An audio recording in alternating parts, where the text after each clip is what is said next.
Por la señal de la Santa Cruz de nuestros enemigos, líbranos, Señor Dios nuestro. En el nombre del Padre, y del Hijo, y del Espíritu Santo. Amén.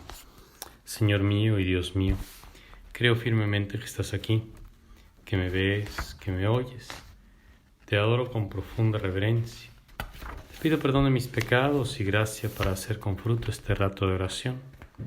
Madre mía Inmaculada, San José mi Padre y Señor, Ángel de mi guarda, intercedan por mí.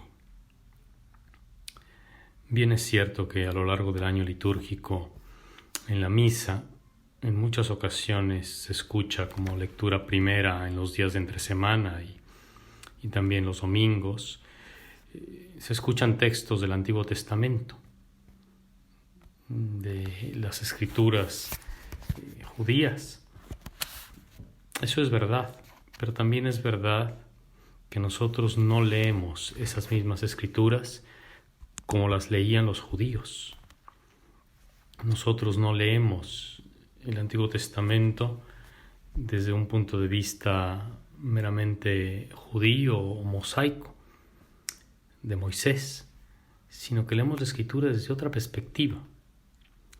Tal y como San Pablo, por ejemplo, instruía a Timoteo, diciéndole cómo debían ser utilizados los libros de la ley. Cuando se refiere a los libros de la ley, se refiere a lo que nosotros llamamos el Antiguo Testamento, especialmente los primeros 5 libros, el Pentateuco.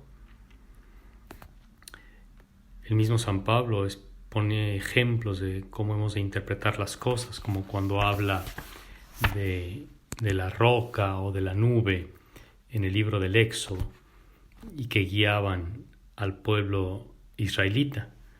Y dice San Pablo que en realidad quien los guiaba era Cristo mismo. La roca era Cristo, dice San Pablo. Y es con esa óptica, con esa luz nueva de la revelación de Cristo, que nosotros nos acercamos a los textos que venimos escuchando estos días del libro de la sabiduría, donde se hace una larga meditación, entre otras cosas, de los portentos, de las obras maravillosas que Dios hizo a favor de su pueblo Israel. Y en este sábado de la semana 32 del tiempo ordinario, escuchamos estos cuantos versículos del libro de la sabiduría que están intitulados así. En medio del mar rojo apareció un camino plano y ellos brincaron como corderos. Hace referencia al Éxodo, a cuando Israel salió de Egipto. Cuando un profundo silencio envolvía todas las cosas, comienza la reflexión del libro de la sabiduría para recordar que en una noche pasó el ángel exterminador y se oyó un gran lamento en todo Egipto, porque murieron los primogénitos, desde el faraón hasta el de los animales. Pero no murieron los primogénitos de las casas que habían sido marcadas con la sangre de los corderos inmolados, o sea, las casas de los judíos. Para nosotros, esa sangre y ese cordero son figura de Cristo. San Pablo va a ser muy específico cuando recuerde todos esos portentos, diciendo que toda aquella generación salió de Egipto y atravesaron el Mar Rojo. Y dice San Pablo en la primera epístola a los Corintios, en realidad todos ellos fueron bautizados en Moisés, en la nube y en el mar. Bebían de una misma roca, bebían de la roca espiritual que les seguía, y esa roca es Cristo.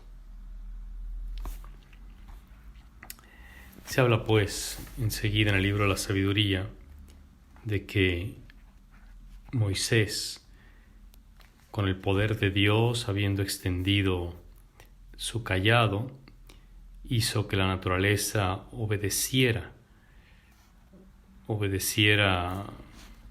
a Dios y se abrió el mar para librar a los hijos. La creación entera se abrió. En medio del mar rojo apareció un camino despejado y por ahí pasó todo el pueblo. Y lo ilustra con una imagen muy pintoresca, diciendo que el pueblo atravesó como potros, corrían como potros y brincaban como corderos. Pero ¿qué entender de todo esto? ¿Cómo lo escuchamos ahora en nuestros propios días, después de haber conocido el misterio de Cristo? Nosotros lo leemos de una manera totalmente nueva, porque sabemos que cuando Dios hacía prodigios y portentos para librar a su pueblo de la muerte, lo que realmente buscaba era introducirlos en la verdadera vida.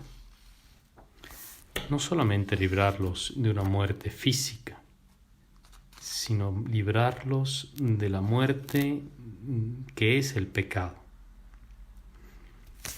¿Qué hay pues en todo esto? Cuando Moisés golpeó el mar con su vara, hay un símbolo. Esa vara es signo de la cruz de Cristo, que golpeando hace que se abran las aguas para despejar todo aquello que estorba nuestra vida espiritual.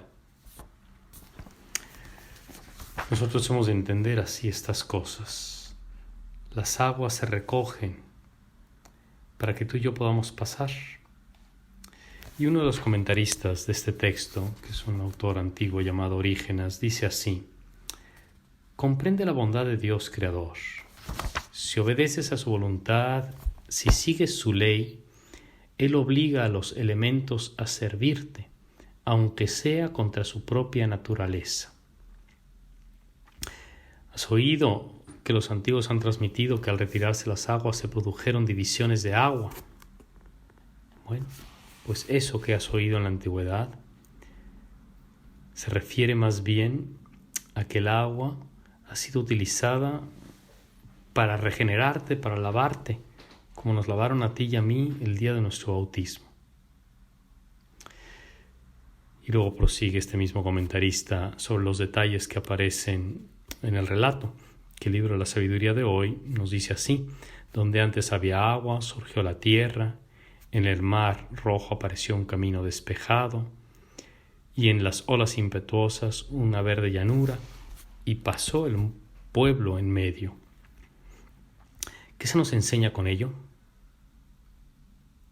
Se nos enseña con ello que tú y yo hemos sido bautizados en Cristo, en agua y en Espíritu Santo. Y hemos de saber que los egipcios, es decir, los jefes de este mundo y los espíritus del mal, y aquí la interpretación cristiana que nosotros hacemos de esos egipcios, son para nosotros los jefes de este mundo y los espíritus del mal, de los que antes fuiste esclavo, dice Orígenes, que te atacan por detrás y quieren llamarte de nuevo a su servicio. Ellos intentan perseguirte como intentaron los egipcios perseguir al pueblo de Israel, pero tú desciendes al agua, te levantas incólume y borradas las manchas de los pecados, asciendes como hombre nuevo.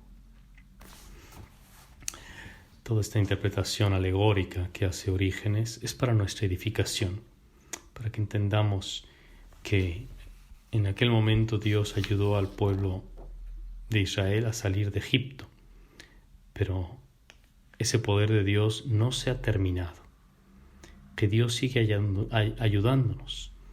Y por eso termina su comentario Orígenes diciendo estas cosas.